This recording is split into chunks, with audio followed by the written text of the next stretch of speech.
secret tunnel just discovered right here in Arizona, right near the border. Agents say it extends about 30 feet into the U.S. Under Arizona's soil, a secret super tunnel designed like a subway has been exposed. An underground tunnel as long as a football field linking Mexico and Arizona. Border Patrol told us that they have to drill down into the ground. It's a pretty big tunnel. It's pretty comfortable, although it is hot and humid in here. DEA agents seized 4 tons of cocaine and arrested dozens. But the real shock is its sophistication. This isn't just a drug route. It's a glimpse into the cartel's underground empire, built with precision, secrecy, and power. This is one of the most sophisticated tunnels we've seen, just because the material used to build it and the terrain that it had to traverse through, it makes it really special. What else lies hidden beneath the desert? The Arizona super tunnel reveals a danger far greater than anyone anticipated. The Arizona super tunnel. In late June 2025, U.S. authorities uncovered one of the most advanced smuggling tunnels ever found on American soil. Hidden beneath the desert near Yuma, Arizona, it stretched nearly 2,900 feet, over half a mile, and plunged 50 feet underground. What they discovered was not a crude passage, but a meticulously engineered structure that stunned investigators.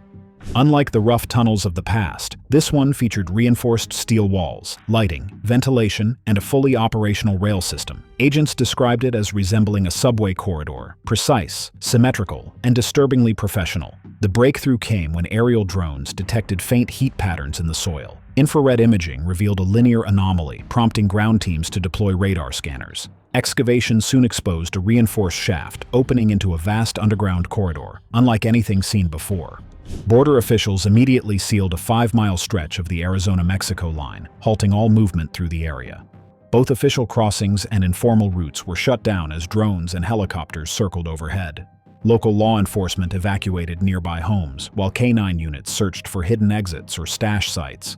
Agents feared that if one tunnel of this scale existed, others could already be active. The engineering astonished experts. Yuma's sandy soil is notoriously unstable, yet this tunnel remained intact, lined with steel and equipped with electricity, water, and air circulation. Officials called it the most sophisticated structure ever discovered in the region. Building such a tunnel is costly and dangerous, often done by coerced or underpaid workers digging for months in unsafe conditions. Yet a single successful shipment can repay the cost many times over. Intelligence linked this tunnel to the Sinaloa cartel. Intercepted communications revealed coded references to deeper digging and no surface windows, suggesting engineers were adapting to drone-based detection. Officials now believe skilled mining and construction experts are being recruited to design tunnels meant to endure for years. After mapping the Yuma network, U.S. engineers filled it with concrete, a delicate operation monitored by drones to prevent surface collapse. When the final section hardened, the Yuma super tunnel was gone. But its discovery sent shockwaves through Washington, revealing both the scale of cartel ingenuity and the fragility of America's border defenses. Just how massive was this underground project, and how did it operate? Multi-agency crackdown. Once the Yuma tunnel was secured and mapped, U.S. authorities launched one of the largest coordinated border operations in recent memory. The mission ended with 62 arrests and the seizure of more than 4 tons of cocaine. A major victory in the campaign against cross-border smuggling. It was the result of months of surveillance, intelligence gathering, and joint planning between multiple agencies, determined to dismantle one of the most sophisticated trafficking networks ever built along the U.S.-Mexico line. The operation united the DEA, CBP, HSI, ICE, and Arizona law enforcement, while Mexican federal police secured the entrance near San Luis Rio, Colorado. Raids on both sides of the border struck simultaneously, ensuring no suspect could escape through the tunnel or nearby stash houses. Investigators found the U.S. exit hidden beneath the concrete floor of an industrial warehouse near Yuma. Inside were concealed compartments, loading bays, and drive-in access points designed for trucks to move cargo undetected. The site was clearly built as a major smuggling hub. When the raid began, agents intercepted several vehicles leaving the area. Searches led them back to the warehouse and the tunnel's entry shaft. Though the passage was not yet fully active, large caches of narcotics were already staged for transport. In total, authorities seized over 8,000 pounds of cocaine, along with smaller quantities of methamphetamine, fentanyl, and heroin. Millions in cash and several firearms were also recovered. The bust ranked among the largest in Arizona's history, confirming the tunnel was built to serve as a central artery for cartel shipments into the United States. Those arrested included cartel operators, warehouse managers, drivers, and coordinators tied to the Sinaloa cartel, the dominant force behind Arizona's smuggling corridors.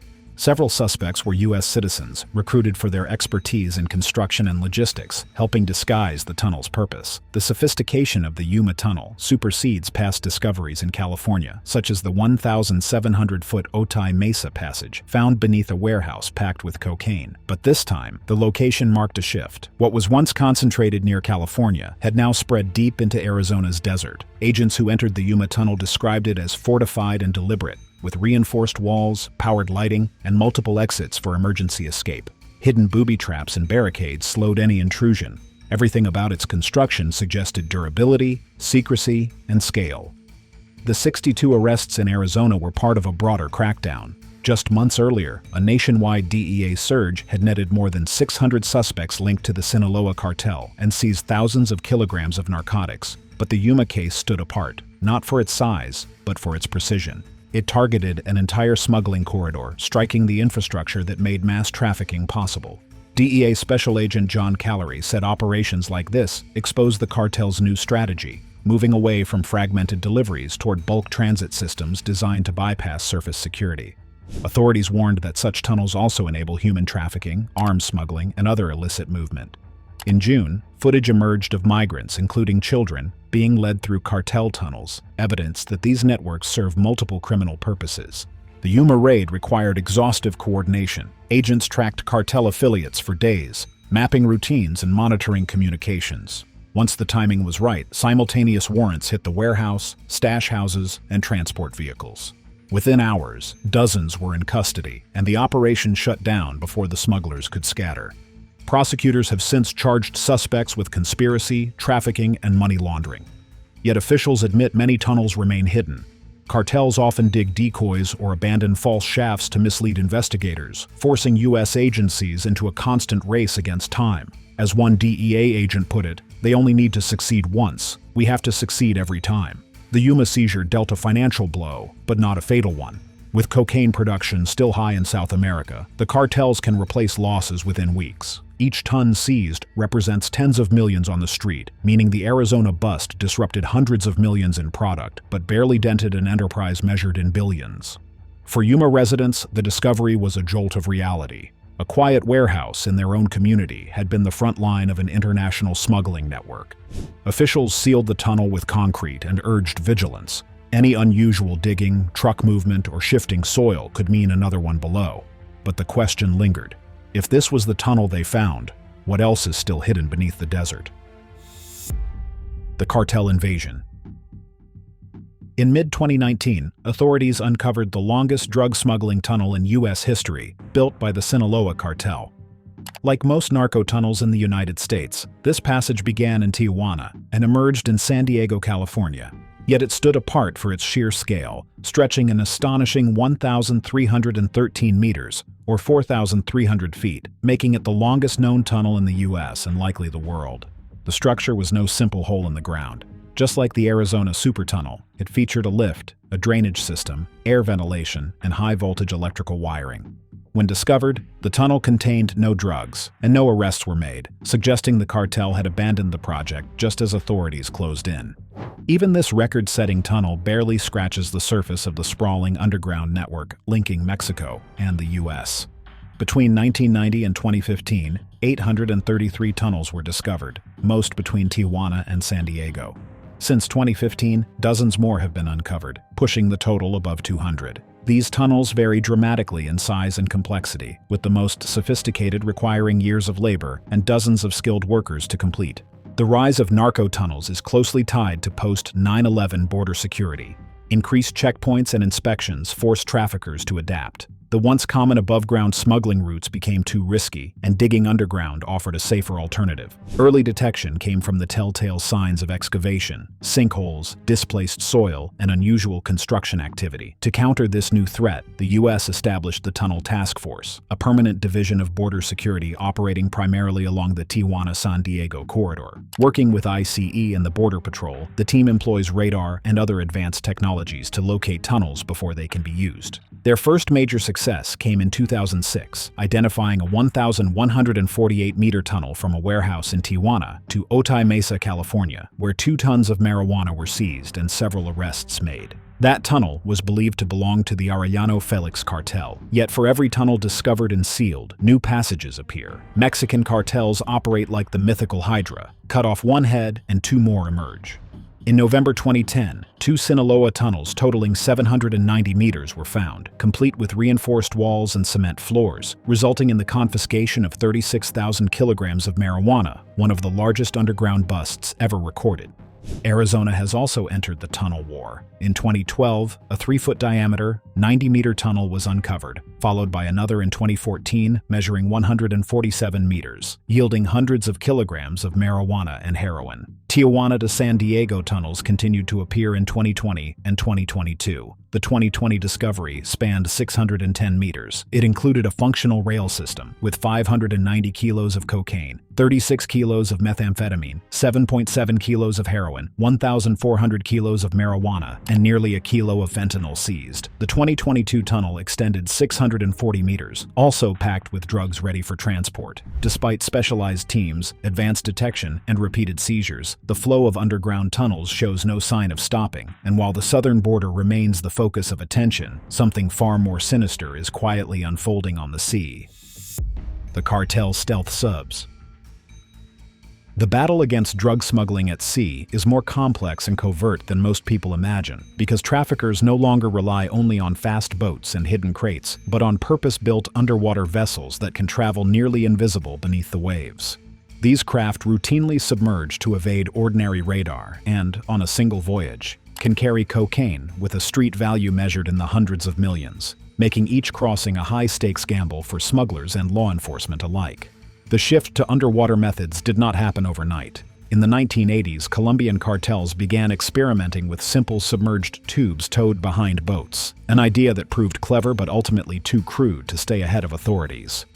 Over the following decades, those early experiments evolved into a distinctive family of vessels that remains in use today, the most common being the low-profile boat, roughly 14 meters long, painted to match the sea, and built to ride so low that only its narrow spine breaks the surface. Carrying a crew of 5 and capable of sustaining speeds near 16 kilometers per hour, this low-profile design sacrifices stealth for simplicity, yet its shallow profile and muted coloring make radar detection difficult. A larger, more capable model is the semi-submarine known as the CHE, which stretches beyond 20 meters, reaches speeds near 19 kilometers per hour, and is engineered for long ocean-crossing runs of up to 12,000 kilometers. Nearly half of the CHE's internal volume is given over to fuel, packed into 3 enormous tanks holding 20,000 liters, a design choice that grants range but also shapes the vessel's vulnerabilities and tactics. To blunt interception efforts, cartels fit many of these craft with scuttle systems, special valves that, when triggered, flood the hold and send the vessel and its cargo plummeting to the deep ocean floor, often thousands of feet down, where recovery is effectively impossible. The most striking of these clandestine machines is the so-called snorkel submarine, a sleek, rounded vessel about 24 meters long that can nearly vanish beneath the sea with only a thin snorkel tube breaking the surface to draw air, cool the engines, and supply the crew with oxygen. But how are these seemingly simple vessels built with such advanced features, and what makes them so difficult to detect? Making the ultimate narco sub. Unlike naval submarines built from steel, these narco subs are shaped from fiberglass, a lightweight material that makes them cheaper and easier to construct far from conventional shipyards. Their propulsion often comes from a diesel engine. At the same time, an onboard generator supplies electricity to vital systems, including a camera mounted on the snorkel that gives the crew a view of the surface while they ride nearly submerged. Ballast tanks permit rapid flooding so the craft can drop deeper when danger nears, and despite the cramped quarters, the interior includes small comforts, a toilet and a sink, which help the crew endure long, tense passages. One snorkel sub can carry as much as 8 tons of cocaine and travel thousands of kilometers from Colombia toward Mexico or destinations even farther afield. Although none have been caught at sea, many have been seized on land, underlining their effectiveness. The work is done in remote jungle yards by a handful of specialist craftsmen known as master builders, each leaving a private signature in the hull and systems that marks their design. In November 2020, authorities uncovered a different breed of narco sub, a fully submersible, roughly 12 meters long, powered not by diesel but by a 10-ton battery pack that runs 2 electric motors. This electric model, the pinnacle of recent innovation at an estimated cost of $1.5 million, uses dive planes to control depth, runs for about 12 hours, and moves at roughly 5 kilometers per hour to cover a range of about 60 kilometers. Because it can be towed behind a larger vessel for long transits and then detached to continue silently toward shore, this electric submarine is exceptionally hard to detect. So far, the only one discovered was found on land in the jungle. A striking demonstration of how far these systems have advanced came during Operation Orion in 2024, when authorities intercepted a narco sub crossing the Pacific after a voyage of more than 10,000 miles en route to Australia, exposing a new, ultra-long smuggling route. In response, governments have woven new detection methods into their patrols: thermal imaging, drones, and AI-driven pattern recognition that hunt for faint heat signatures and subtle wakes, yet the cat-and-mouse game continues. Experts now estimate that for every submarine caught, 3 to 4 evade capture and complete delivery. This disquieting ratio sustains the global drug network and raises a single urgent question: how do you stop a craft designed to be almost invisible? The interception. By 2012, it was clear no single nation could choke the rising tide of maritime drug trafficking, so governments joined forces to launch Operation Martillo, a concerted hammer-like campaign aimed at the sea lanes cartels relied on. 14 countries took part in the alliance, drawing together naval vessels, aircraft, and special forces from nations including the United States, the United Kingdom, France, Spain, Guatemala, and Honduras to patrol waters from South America up toward the United States. The results were swift and stark. In its first year, the operation captured 339 traffickers and seized 101 vessels carrying narcotics, while in 2011 alone, authorities confiscated 19 tons of cocaine with an estimated street value of about $2.35 billion. Alongside drugs, the effort recovered $21 million in cash destined for cartel coffers and $16 million in equipment used to hide or move illicit cargo, showing that interdiction could strike not only shipments but the logistics that sustained them. Operation Martillo established a new baseline for cooperation. Still, the campaign escalated further by late 2024 with Operation Orion, a tightly coordinated multinational sweep that unfolded over 6 weeks. Orion's strikes were unprecedented. Forces interdicted 225 tons of cocaine in a single operation, and when combined with more than 1,000 tons of marijuana and other substances, the total haul reached a street value of nearly $8.5 billion. Each partner brought distinct capabilities to the table. The United States provided advanced radar able to spot faint wakes from orbit. The Netherlands deployed underwater drones to inspect hulls in depth, and Colombian units used their local expertise to locate remote launch sites. At the same time, landlocked countries chased the financial and communications trails that funded the networks. What made Orion exceptional was real-time coordination in multinational command centers, where military leaders shared live intelligence across time zones so that when traffickers tried to reroute, they often sailed directly into another nation's patrol area. Beyond seizures, every interdiction produced intelligence. Captured crews, inspected vessels, and intercepted messages gradually mapped smuggling routes, expanded lists of cartel contacts, and tightened the choke on supply until street prices began to rise. Faced with relentless, unified pressure at sea, cartels responded by pushing technology and tactics forward, forcing authorities into a perpetual game of adaptation and countermeasure. And so the question that haunts every commander and investigator remains both simple and urgent. What new machines and hidden designs will traffickers build next to slip past a world now bent on cutting off their ocean highways? New generation go-fasts. Drug traffickers have built a maritime fleet that rivals small navies, pairing blistering speedboats with secretive submerged vessels to keep authorities off balance. The archetypal go-fast is roughly 30 feet long and mounts 3 or 4 outboard engines of about 250 horsepower each, a configuration that pushes these boats past 80 miles per hour and makes on-water pursuit nearly impossible. Built to ride low and painted ocean blue, most go-fasts carry a single driver and extra fuel tanks holding up to 2,000 gallons. giving them the range to run routes of more than 500 miles between departure points like Colombia and Jamaica, or from the Bahamas to Florida. Their roots trace back to Prohibition-era rum runners of the 1920s and 1930s, whose fast, low silhouettes were later modernized with contemporary engines and electronics for the drug trade. To counter them, the U.S. Coast Guard developed HITRON, Helicopter Interdiction Tactical Squadron, teams that deploy MH-65D Dolphin helicopters armed with machine guns and sniper rifles, using loudspeakers to order stops, and, when necessary, 50-caliber shots aimed precisely at engines to turn off craft without endangering lives. Faced with this threat, smugglers adapted by disguising go-fasts as fishing vessels, adding fake gear and building covert compartments below the waterline so an inspection appears to find nothing. Some traffickers merged speed with stealth in hybrid low-profile boats that sit so low in the water they show only a narrow spine, are painted to match the sea, and use radar-resistant materials to slip past patrols while trading top speed for concealment at roughly 30 miles per hour. With fast boats racing across the surface and submarines moving quietly beneath, smugglers run a two-pronged campaign that forces authorities to split their focus and adapt constantly. And yet, even as crews and helicopters tightened the net, a new question emerged on every naval commander's mind. How could a single ship be worth $500 million to the cartels? The beginning of the end for cartels. In early 2025, a single ship sent a jolt through the drug trade across South America. The U.S. Coast Guard cutter James became a name whispered among traffickers, a 418-foot warship that turned the ocean into a trap. A Legend-class cutter built for endurance, USS Cutter, James is a floating fortress with a crew of 150 specialists working in relentless shifts, able to stay at sea for months without docking. During a 112-day patrol, it became the most feared vessel in the Western Hemisphere. The results were staggering. In less than 4 months, USS Cutter James seized more than 48,000 pounds of narcotics, enough to supply a mid-sized American city for a year. The street value, roughly $500 million.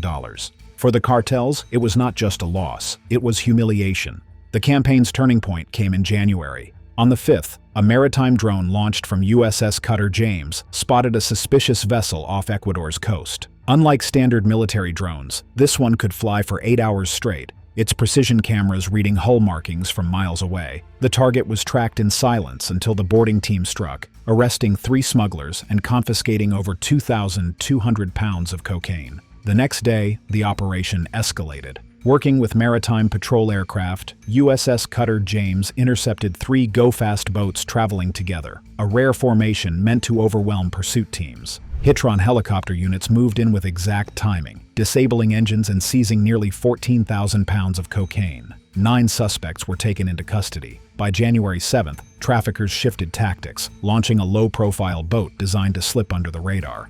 But the helicopter team was ready. Using pinpoint rifle shots, they stopped the vessel cold without harming its crew, preventing another 8,249 pounds of cocaine from reaching the coast. Even when smugglers dumped their cargo overboard on January 18th, USS Cutter James refused to yield. Its chase boats sped through the waves while recovery teams hauled nearly 6,000 pounds of floating cocaine from the sea, a recovery worth millions. Meanwhile, the U.S. Navy joined the offensive. Warships such as the USS Minneapolis-St. Paul and USS St. Louis carried out simultaneous raids across the Caribbean, capturing hundreds more kilograms of cocaine and striking deep at the Sinaloa and Jalisco New Generation cartels.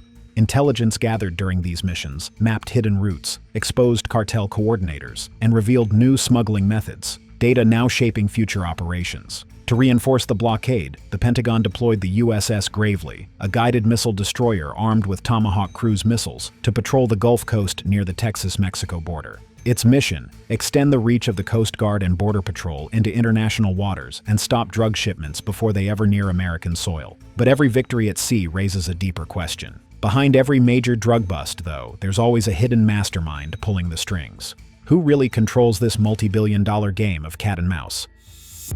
The Dream Team. In the war against global drug trafficking, few units are as feared or as effective as the Joint Interagency Task Force South, better known as GATF South. Based in Florida, this elite command doesn't just respond to threats, it predicts them, striking before smugglers even set sail.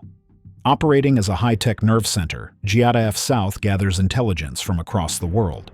Satellite imagery, radar sweeps, ship tracking data, and classified reports converge in one room, creating a live map of the drug trade in motion. It's where every clue, every radar blip, and every intercepted message forms part of a larger picture, one that reveals smugglers long before they near the U.S. coast. What makes GIDF South exceptional is its unity. FBI investigators work alongside Navy officers. Coast Guard commanders share desks with Defense Department engineers. CIA analysts trade intel with customs and border agents. Even foreign partners sit among them, turning what once were fragmented efforts into a single, coordinated front. A cornerstone of their success lies in the use of LEDE teams, small, elite Coast Guard units embedded aboard U.S. Navy warships. These teams bring a crucial edge: legal authority.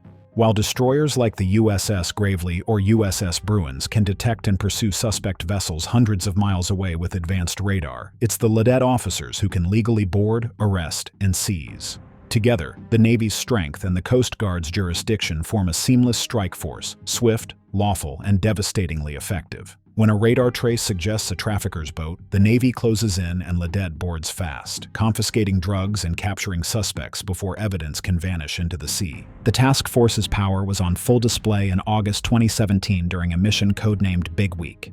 The operation unleashed an unprecedented level of aerial surveillance over one of the busiest smuggling corridors in the hemisphere. Strategic bombers like the B-1 and B-52, joined by the JSTARS surveillance fleet, swept vast stretches of ocean usually beyond their scope. It was an experiment that demanded precision and endurance.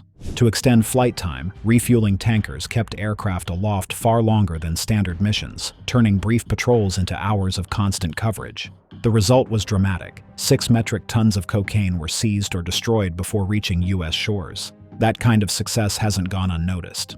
Cartels now view GIDF South as one of their greatest obstacles, even placing bounties for inside information about its operations. Yet the task force continues to evolve. New technology, sharper intelligence sharing, and fresh alliances keep it one move ahead in a battle that never pauses. Today, smugglers know the sea is no longer safe. With GIDF South's watchful eyes dominating the waves, traffickers are scrambling to find new routes before the next crackdown begins. But the U.S. isn't waiting for their next move. The fight is already expanding, beyond the coastline, beyond the ocean, and into the future. Wiped off the map. The United States may be preparing to unleash one of its most formidable weapons, the B-2 Spirit bomber. Built for wars where precision and invisibility decide the outcome, the B-2 represents the pinnacle of stealth warfare.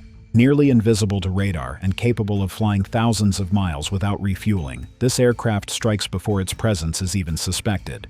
Driven by 4 powerful engines, it cruises through the upper atmosphere at over 600 miles per hour, far beyond the reach of any weapon in a cartel's arsenal. Its most astonishing feature is its stealth. Unlike conventional aircraft that reflect radar waves, the B-2's curved design bends them away, leaving only the faintest radar trace, no larger than that of a small bird. Even when flying directly toward a radar system, it often appears to vanish from the screen entirely. The aircraft's dark surface isn't just for show, it's coated with an advanced iron ball paint that absorbs almost 80% of radar energy, acting like a black sponge that swallows light and radiation alike. Day or night, the B-2 moves like a shadow across the sky. But radar isn't the only danger. Heat-seeking missiles depend on the infrared glow of jet engines, and here too, the B-2 disappears. Its engines are buried deep inside its wings, with exhaust cooled before release, leaving almost no heat signature for sensors to detect. The B-2 doesn't fly alone. Orbiting nearby, Navy E-2D Hawkeyes serve as its watchful eyes. Their powerful radar arrays sweep the air and sea, relaying encrypted data back to the bomber in real time. Through this secure link, the B-2 sees everything around it: enemy aircraft, surface threats, even hidden installations, without ever revealing its own position. When the targets lie deep below ground, fortified bunkers, or hidden command centers, the B-2 deploys its most trusted weapon, the GBU-31JDAM. These precision-guided bombs are built with hardened steel casings to pierce concrete and earth before detonating. Dropped from 50,000 feet, they fall for nearly a full minute before impact, crushing anything beneath while the bomber is already miles away. At every moment, the aircraft remains tied to the core of America's military network. Satellites feed it constant intelligence. Encrypted radios link it to command, and the Link 16 system connects it with other strike groups. Even in hostile airspace, the B-2 operates with complete awareness, ready to shift targets or strategy in seconds. Inside, its defense systems are always alert. Sensors sweep for radar locks and missile threats, warning the pilots instantly and recommending evasive maneuvers, sharp dives, steep climbs, sudden turns, long before an enemy can act. But what truly terrifies the cartels is the bomber's payload. The B-2 can carry up to 40,000 pounds of ordnance within its twin bays, everything from 62,000-pound JDAMs to the colossal 30,000-pound massive ordnance penetrator, a weapon built to obliterate reinforced bunkers and underground hideouts. If a cartel boss believes concrete and steel will protect him, this bomb is designed to prove him wrong. Thanks for watching. Now check out the videos popping up on screen for more unbelievable stories.